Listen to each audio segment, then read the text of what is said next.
Seguimos estudiando la epístola de Santiago, esta vez en el capítulo 5. Es una epístola muy preciosa, con mucha riqueza hemos encontrado en ella. Y a partir del verso 1 leemos: vamos ahora, ricos, llorar y aullar por las miserias que os vendrán. Vuestras riquezas están podridas y vuestras ropas están comidas de polilla. Vuestro oro y plata están enmohecidos, y su moho testificará contra vosotros, y devorará del todo vuestras carnes como fuego. Habéis acumulado tesoros para los días postreros. He aquí clama el jornal de los obreros que han cosechado vuestras tierras, el cual por engaño no les ha sido pagado por vosotros. Y los clamores de los que habían cegado han entrado en los oídos de Jehová, del Señor de los ejércitos. Bueno, estos primeros versículos son muy fuertes y están dirigidos a los ricos que estaban oprimiendo a sus trabajadores. Tengamos en cuenta que en aquellos tiempos no había leyes sociales que amparaban a los trabajadores y había muchos abusos. Siempre a través de la historia ha habido de la parte patronal abusos, ¿no? Pero ahora en estos tiempos, como tenemos leyes, ¿no?, que protegen al trabajador, aunque ciertamente siempre hay el empleador siempre quiere ganar más a costilla de los empleados muchas veces, ¿no? Pero acá vemos que Dios mira eso también, lo tiene en cuenta eso, esas injusticias, ¿no? Y cuando miraba en el Antiguo Testamento, cuando Dios da los 10 mandamientos, y aparte de los 10 mandamientos da toda la serie de estatutos que iban a regir a la nación de Israel, que vendría a ser, fue como la constitución de Israel, todos esos mandamientos y todos esos estatutos. Uno de ellos, en Deuteronomio 24, 14, 15, dice: no oprimirás al jornalero pobre y menesteroso, ya sea de tus hermanos o de los extranjeros que habitan en tu tierra dentro de tus ciudades. En su día le darás su jornal, y no se pondrá el sol sin dárselo, pues es pobre, y con él sustenta su vida, para que no clame contra ti a Jehová, y sea en ti pecado. Fíjense cómo Dios está mirando y Él escucha el clamor de aquel. Y cómo Dios tenía en cuenta esa parte de que no se abusaran. Pero se nota acá por lo que dice Santiago que había muchos que hacían caso omiso a lo que Dios había mandado, porque todos los judíos conocían este mandato del Señor. Pero había muchos que hacían caso omiso, por eso dice palabras tan fuertes y tan duras. Y después en Hechos, miraba cómo de pronto cuando vino el Espíritu Santo, una de las primeras cosas que pasó en Hechos capítulo 4, versículos 34 y 35, dice: así que no había entre ellos ningún necesitado, porque todos los que poseían heredades o casas las vendían y traían el precio de lo vendido y lo ponían en los pies de los apóstoles, y se repartía a cada uno según su necesidad. Y acá vemos cómo de pronto el Espíritu Santo trabaja en el corazón del hombre, que dejaron el egoísmo y de pronto empezaron a mirar por el prójimo, por el necesitado, incluso al grado de vender sus posesiones para repartirlas. Es algo que solamente es una obra soberana del Espíritu Santo. Y miraba también qué es lo que dice la palabra de Dios acerca de la riqueza. Porque de pronto hay personas que de pronto son ricas, pero son ricos y son creyentes y saben administrarlo para Dios. Entonces nos da consejos y nos da advertencias la palabra de Dios. En Lucas 12:15 les dijo: mirad y guardaos de toda avaricia, porque la vida del hombre no consiste en la abundancia de los bienes que posee. Porque así se mide este mundo. Por la abundancia, a ver quién tiene más dinero, quién acumula más. Fíjense que hay revistas que de pronto donde sale un ranking de lo que son los hombres más ricos del mundo. Y hay personas que se esfuerzan por llegar a la punta de ese ranking, pero ignoran esta palabra que dice la vida del hombre no consiste en la abundancia, porque llega un día de que parten de este mundo y todo eso queda para los herederos que después se pelean entre ellos. Y cuando el apóstol Pablo da los consejos a la iglesia, una de las cosas que dice: haced morir pues lo terrenal en vosotros, fornicación, impureza, pasiones desordenadas, malos deseos y avaricia, que es idolatría. Fíjense, la avaricia la compara como idolatría, porque es la idolatría al dinero, la avaricia. Cuando de pronto hacen idolatría de eso, lo vemos hoy día, ¿no? Y acá el apóstol Pablo en 1 de Timoteo 6:17, acá da un consejo a los ricos. A los ricos de este siglo manda que no sean altivos, ni pongan la esperanza en las riquezas, las cuales son inciertas, sino en el Dios vivo que nos da todas las cosas en abundancia para que las disfrutemos. Que hagan bien, que sean ricos en buenas obras, dadivosos, generosos, atesorando para sí buen fundamento para lo porvenir, que echen mano de la vida eterna. Fíjense qué consejo tan sabio, ¿no? Porque había personas que de pronto en la iglesia Dios los había bendecido y entonces que no atesoraran para ellos, sino para los demás. Eso es ser rico, haciéndose tesoros arriba en los cielos. Eso es lo importante, hacer tesoros. Otra de las cosas, bueno, seguimos con el verso 7. Dice: por tanto, hermanos, tened paciencia hasta la venida del Señor. Mirad cómo el labrador espera el precioso fruto de la tierra, aguardando con paciencia hasta que reciba la lluvia temprana y la tardía. Tened también vosotros paciencia y afirmad vuestros corazones, porque la venida del Señor se acerca. Y acá en estos dos textos hay unas palabras muy, muy importantes que la empecé a desmembrar, ¿no? Lo primero que dice: tener paciencia. Y bueno, Santiago ya en el capítulo 1 decía, versículo 3, dice: sabiendo que la prueba de vuestra fe produce paciencia. La paciencia tiene que ser algo que está en nuestras vidas, porque muchas veces va a haber cosas en nuestras vidas que nos van a querer sacar de foco. Por eso dice al final, afirmad vuestros corazones porque la venida del Señor se acerca. Y afirmar, esa palabra en griego, dice fijar firmemente, volverse resueltamente en cierta dirección, porque la venida del Señor se acerca. Y está repetido 2 veces: tener paciencia hasta la venida del día del Señor. Y esa venida del día del Señor tiene que ser como nuestro norte, como una brújula. ¿Vieron que tiene el norte y siempre está apuntando una dirección? Bueno, nuestra norte, mientras estemos aquí en esta tierra, tiene que ser la venida del Señor, preparándonos para la venida del día del Señor. Y eso tiene que también darnos esperanza y nos tiene que ayudar a soportar y a pasar las situaciones, los tragos amargos, las situaciones difíciles, hasta la venida del día del Señor. Para nosotros es esa gloriosa esperanza. Y fíjense cómo dice: mirad cómo el labrador espera el precioso fruto de la tierra, aguardando con paciencia hasta que reciba la lluvia temprana y tardía. Y acá me detuve con esto, ¿no? Primeramente, el apóstol dice en Timoteo que dice que el labrador, para de pronto cosechar, es menester que trabaje primero.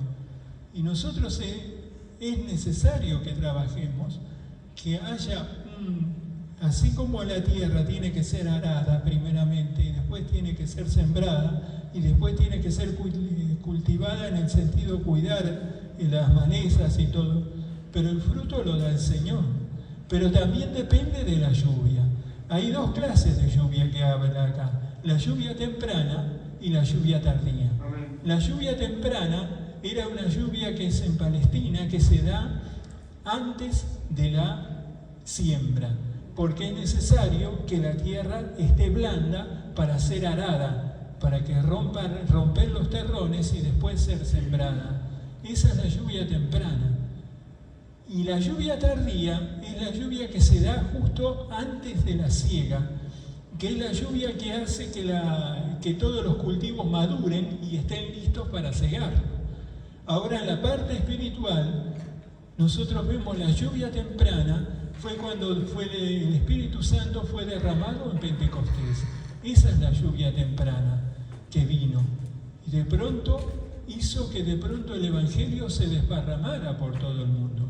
Pero hay una lluvia tardía que nosotros tenemos que estar esperando y tenemos que estar clamando, porque esa va a ser la lluvia que va a apurar la siega de la cosecha final.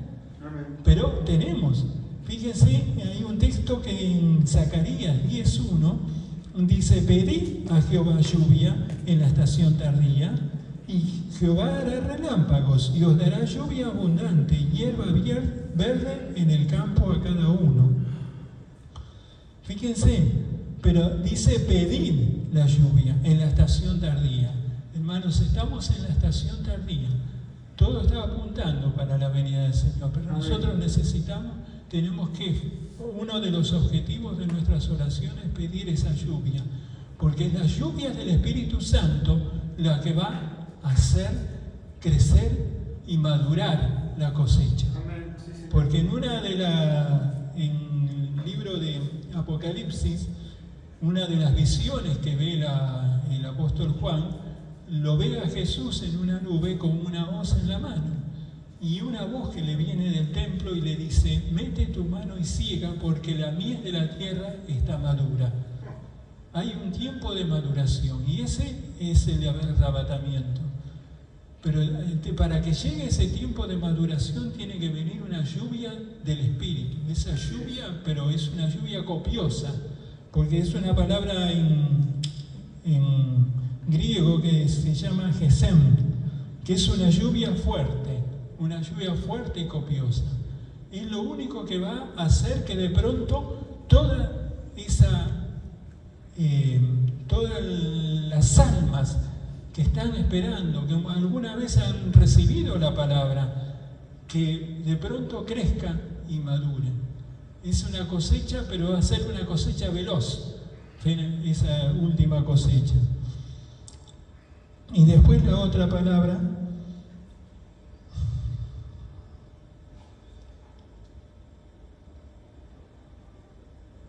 seguimos con el verso 9, perdón.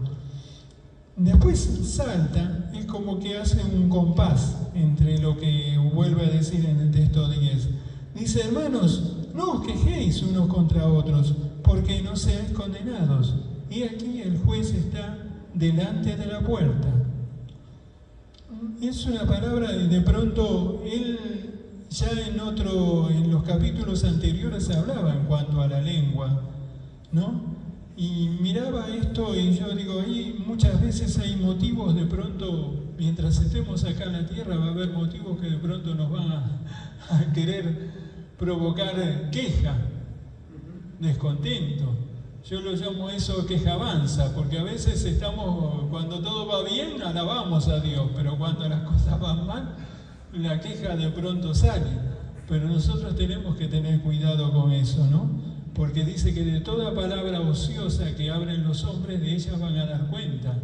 Dios está escuchando. Por eso miraba también en Romanos 8:28, dice: sabemos que todos los que aman a Dios, todas las cosas les ayudan a bien. Esto es a los que conforme a su propósito son llamados. Porque va a haber situaciones que de pronto no las comprendemos o algo, pero tenemos que afirmarnos en la palabra y en las promesas del Señor. La gente que no tiene al Señor, no, de pronto enseguida salta en queja, en bronca, en todo. Pero nosotros que tenemos al Señor y estamos afirmados en la palabra del Señor, sabemos que al final Dios va a obrar. Todo dice: las cosas ayudan a bien. Entonces, si nos ponemos sobre esa palabra, sobre esa confianza, no nos vamos a dejar arrastrar por la queja. Después en el texto 10 dice: hermanos míos, tomad como ejemplo de aflicción y paciencia a los profetas que hablaron en nombre del Señor. Y aquí tenemos por bienaventurados a los que sufren. Habéis oído de la paciencia de Job y habéis visto el fin del Señor, que es muy misericordioso y compasivo. Y acá hay algunas cosas, ¿no? Está hablando del ejemplo de Job. El ejemplo de Job realmente fue un ejemplo, creo, magistral, porque todo lo que sufrió y todo lo que pasó Job no lo comprendió, pero él realmente no se quejó contra Dios, sino que alabó a Dios, dio gracias a Dios, aun en medio de sus males, en medio de todo ese proceso. Yo lo llamo un proceso, ¿no? Que a veces Dios permite pasar. Pero por eso dice, vuelvo al verso en Santiago 1:2, que dice: hermanos míos, tened por sumo gozo cuando os halléis en diversas pruebas, sabiendo que la prueba de vuestra fe produce paciencia. Y el verso 4 dice: mas tenga la paciencia su obra completa, para que seáis perfectos y cabales, sin que os falte cosa alguna. Tiene un fin todo eso, llevarnos a ser personas perfectas y completas. Y fíjense en la vida de Job, cuando de pronto termina eso, Job termina diciendo: de oídas te había oído, pero ahora mis ojos te ven. Él tuvo una nueva experiencia que no la había tenido nunca. ¿Y qué pasó? Dios lo bendijo al doble, al doble. Él jamás pensó que Dios, en medio de toda esa desgracia, Dios lo iba a bendecir tanto. Pero tenía un propósito. Lo importante es de que él no se dejó llevar por las circunstancias, sino de que él se mantuvo alabando a Dios. Después en el verso 12 dice: pero sobre todo, hermanos míos, no juréis ni por el cielo ni por la tierra, ni por ningún otro juramento, sino que vuestro sí sea sí y vuestro no, no, para que no caigas en condenación. Y vendría a ser, acá Santiago está volviendo a repetir lo que había dicho Jesús en el Sermón del Monte, en Mateo 5:34. Mas yo os digo, no juréis en ninguna manera, ni por el cielo, porque es el trono de Dios, ni por la tierra, porque es el estrado de sus pies, ni por Jerusalén, porque es la ciudad del gran rey, ni por tu cabeza jurarás, porque no puedes hacer blanco o negro un solo cabello. Pero sea vuestro hablar sí, sí, no, no, porque lo que es más de esto, de mal procede. Y tenemos que ser personas de palabra, que no haga falta de pronto que juremos. Nosotros conocemos personas que juran por la mamá, por los hijos, por eso, y después en todo lo que dijeron se lo borran de un plumazo, se olvidan completamente. Pero nosotros somos personas que tenemos que estar afirmadas en Jesús, y Jesús dijo: yo soy el camino, la verdad y la vida. Amén. Y que tenemos el Espíritu Santo, que es el Espíritu de verdad. Entonces tenemos que ir siempre con la verdad, ser personas de palabra, que nuestra palabra tenga valor. Hoy día la palabra está desvalorizada totalmente, nadie, antes sí se usaba, de pronto uno decía algo y lo cumplía, pero hoy día se ha desvalorizado totalmente. Pero nosotros como cristianos, que nos conozcan como personas de palabra, ¿no? El verso 13 dice: ¿está alguno entre vosotros afligido? Haga oración. ¿Está alguno alegre? Cante alabanzas. Y bueno, como dije anteriormente, va a haber situaciones que de pronto nos van a traer aflicción. Pero Jesús dijo: en el mundo tendréis aflicción, mas confiad, yo he vencido al mundo. Y Él venció, aún en esos momentos. Por eso nos dice oración. haga oración. Después en Filipenses dice, por nada estéis afanosos, si no sean conocidas vuestras peticiones en toda oración y ruego con acción de gracias. Y la paz de Dios, que sobrepasa todo entendimiento, guardará nuestros corazones y pensamientos en Cristo. Dios nos va a dar su paz si nosotros ponemos esa aflicción en el Señor.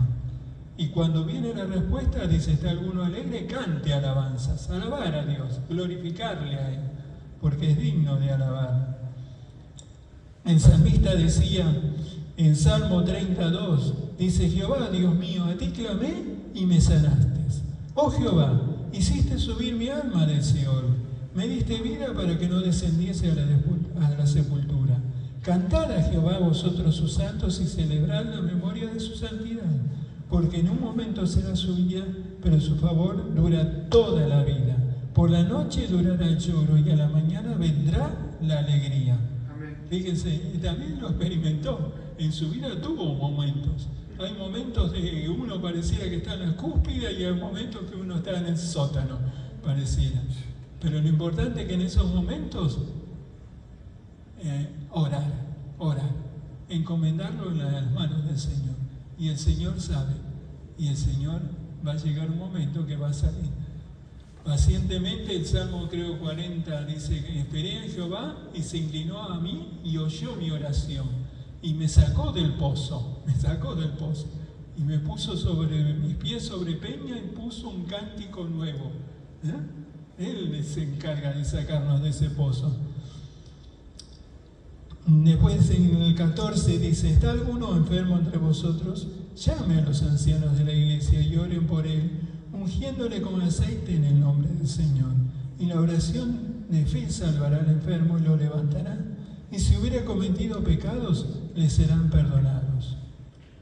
Y vemos que los discípulos, ya cuando ellos que Jesús los había enviado a predicar, en Marcos 6:12, dice, saliendo predicaban que los hombres se arrepintiesen y echaban fuera muchos demonios y ungían con aceite a muchos enfermos y los sanaban. Fíjense cómo es un recurso que nosotros tenemos. Y yo muchas veces lo he usado y doy fe de que funciona, de que es cierto. Porque nosotros como hijos de Dios tenemos ese recurso de pedir la oración y la unción de aceite, que acá muchas veces se ha hecho. Y vemos que como Dios ha respondido, gracias a Dios. En el verso 16 continúa, dice, confesad vuestras ofensas unos a otros y orad unos por otros para que seáis sanados. La oración eficaz del justo puede mucho. Bueno, acá hay otro tema. Acá en Santiago vemos que toca mucho las relaciones interpersonales, los problemas con las relaciones interpersonales, porque muchas veces es lindo nuestra relación con Dios, pero también Dios mira eso, qué pasa con nuestro prójimo, cómo es nuestra relación. Por eso en Mateo, cuando da el Padre Nuestro, Mateo 6:14, dice, porque si perdonáis a los hombres sus ofensas, os perdonará también a vosotros vuestro Padre Celestial. Mas si no perdonáis a los hombres sus ofensas, tampoco vuestro Padre os perdonará vuestras ofensas.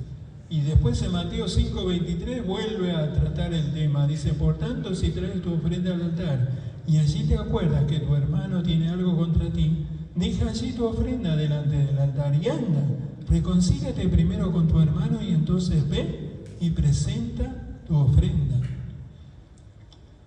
O sea que si hay esos problemas, son obstáculos para nuestra oración. Por eso es algo importante que el Señor nos muestre si hay algo, si somos conscientes y arreglar esas cuentas, porque son obstáculos. Muchas veces está el texto en 1 Corintios cuando vamos a participar de la Santa Cena, que de pronto por no discernir el cuerpo de Cristo, de pronto hay muchos enfermos y debilitados, dice. O sea que es algo bastante delicado el tema, que no solamente para mirar cuando vamos a tomar la Santa Cena, sino siempre tenemos que tratar de estar en paz con todos. Es algo básico, como quien dice. Y el tema de la confesión es importante, pues lo veía en el Salmo 32:3, dice: mientras callé, se envejecieron mis huesos en mi gemir todo el día, porque de día y de noche se agravó sobre mí tu mano, se volvió mi verdor en sequedades de verano.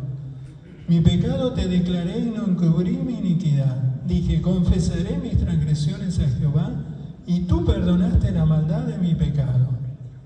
Fíjense, hay problemas, mira, y acá está una clave que a veces ha dicho el pastor, que de pronto hay problemas, enfermedades de los huesos que son causadas porque hay algo que no está arreglado, hay algo que está ahí, que no está confesado.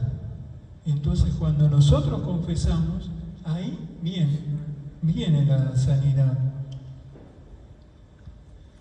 Y después ahí eso lo habla a nivel personal, pero hay algo que dice a nivel nacional, que eso lo hemos usado tantas veces cuando se han hecho reuniones unidas así. En 2 de Crónicas 7:13 dice: si yo cerrare los cielos para que no haya lluvia, y si mandare la langosta que consuma la tierra, o enviare pestilencia a mi pueblo, si se humillare mi pueblo, sobre el cual mi nombre es invocado, y oraren, y buscaren mi rostro, y se convirtieren de sus malos caminos, entonces yo oiré de los cielos, perdonaré sus pecados y sanaré su tierra. Amén. Eso es algo clave, pero es a nivel nacional. Pero tiene que haber una humillación. Primeramente tiene que haber una humillación, un reconocimiento y un arrepentimiento sincero, que solamente Dios puede traer eso. Cuando han venido los grandes avivamientos ha habido una sanidad tremenda.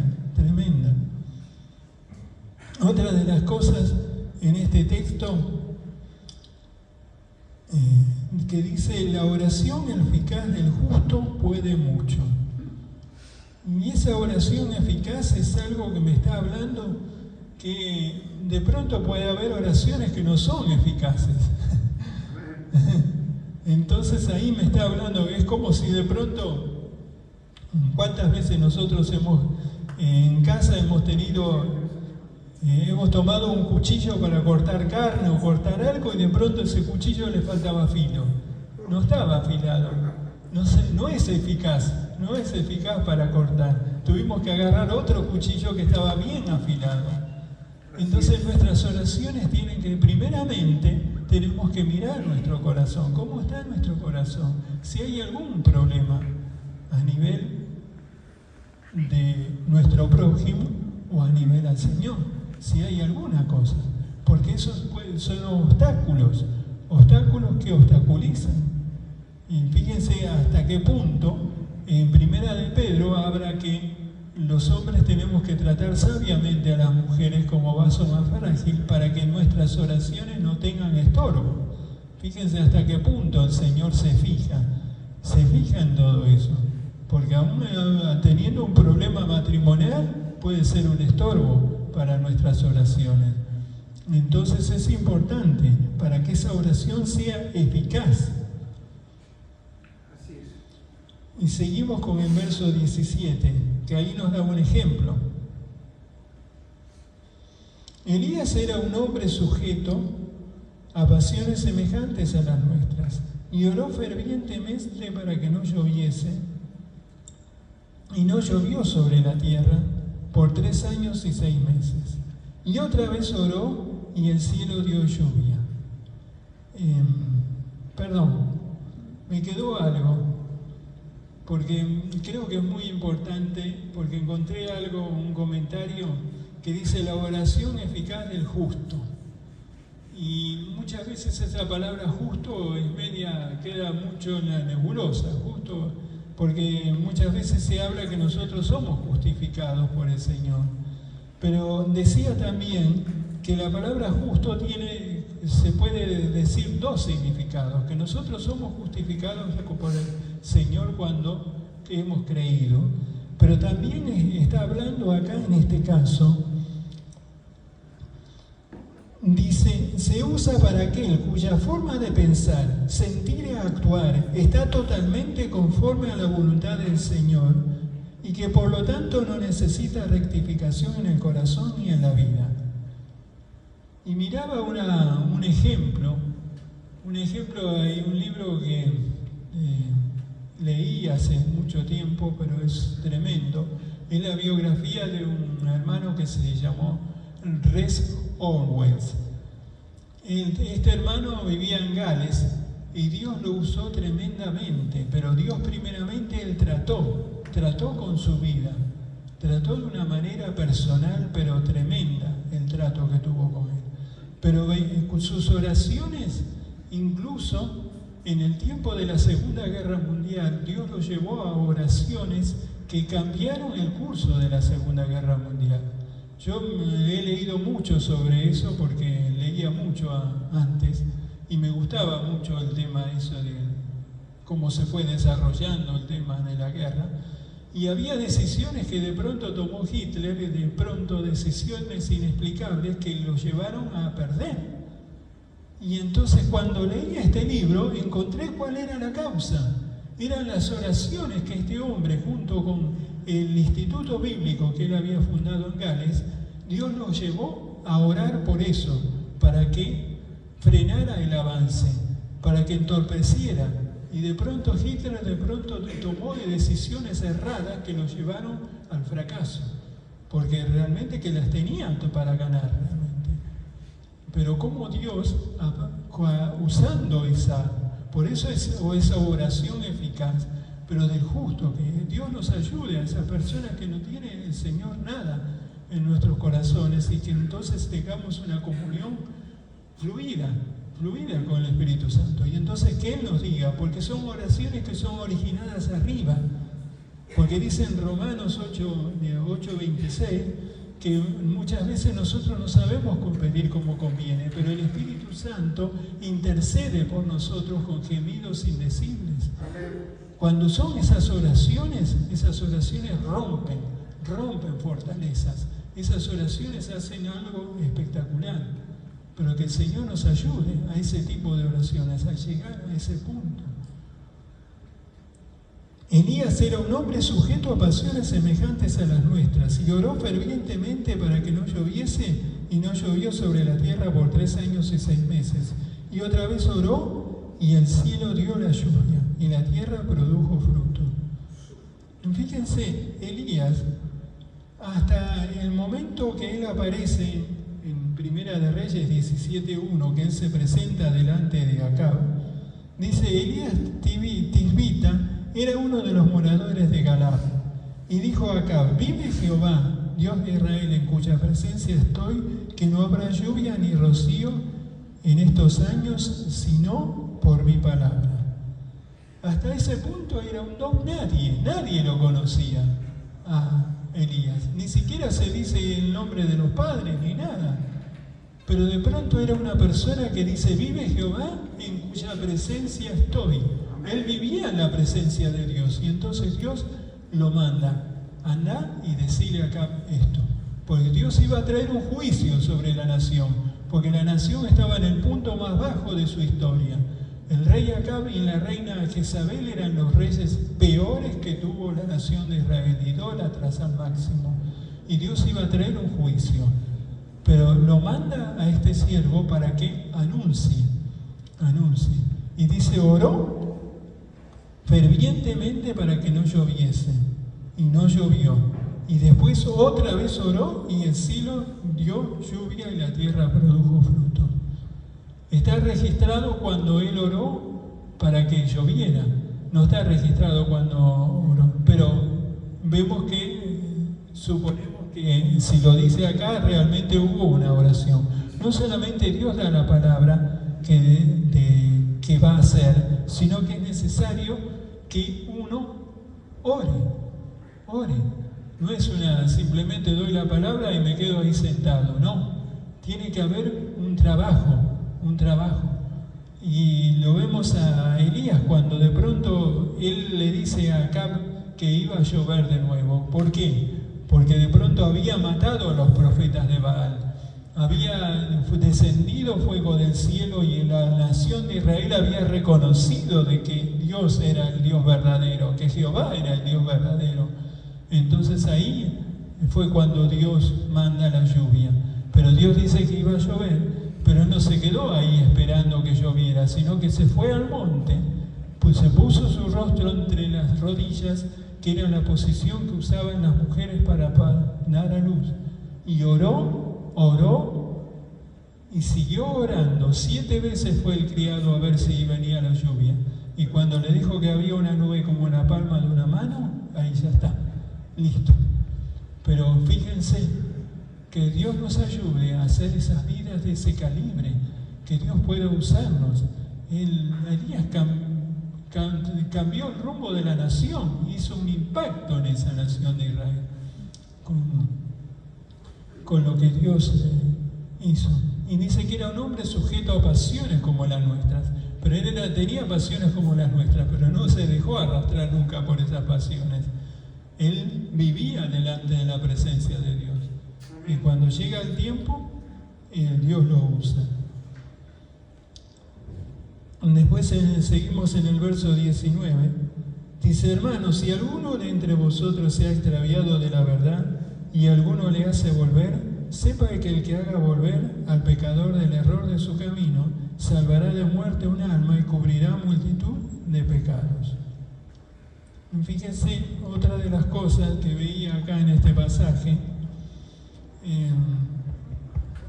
me venía eso cuando de pronto Dios le pregunta a Caín por Abel, su hermano, y él le dijo: ¿soy acaso guarda de mi hermano? Y nosotros somos guarda de nuestros hermanos. Si de pronto vemos a algún hermano que está trastabillando, que está ahí, tenemos que estar a ayudarlo. Miren lo que dice en Gálatas 6:1. Hermanos, si alguno fuere sorprendido en alguna falta, vosotros que sois espirituales, restauradle con espíritu de mansedumbre, considerándote a ti mismo, no sea que seas tentado. Sobrellevad los unos las cargas de los otros y cumplid así la ley de Cristo. Fíjense, tenemos que estar velando y ayudando a nuestros hermanos. ¿Por qué? Porque somos un cuerpo. Y un cuerpo, si alguno de nuestros miembros está lastimado, todo el cuerpo está ayudando a ese miembro lastimado. Todo el cuerpo está velando por eso, para que se sane. Entonces, si somos parte del cuerpo de Cristo, tenemos que estar velando por nuestros hermanos.